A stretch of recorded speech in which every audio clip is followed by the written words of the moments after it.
Then we need to make some comment on resource allocation.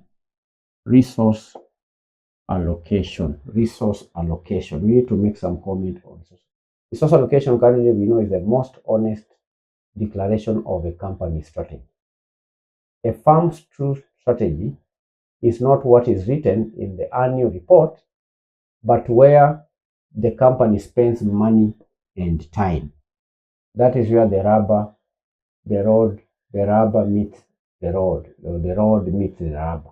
And there are different types of resources. We have the financial resources. Okay, this is capital expenditure, for example, for a new equipment or marketing budgets for new products. We have human resources. In implementing a strategy, you need human resources. That means moving the best and the brightest employees to the most important strategic projects. Then there is also physical resources.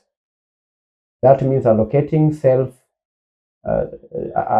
space, for example, in a retail, or even having a server capacity in technology and so on.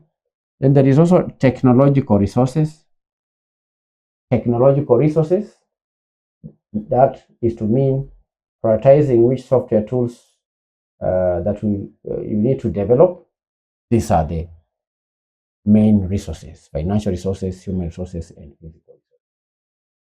So that's all candidates for the lesson on strategy implementation. We've said that strategy implementation is the process of turning a strategic plan into action to achieve the desired objective. Thank you for taking time to study with us. We'll meet you in the next session where we continue to share knowledge in strategic management. Bye-bye.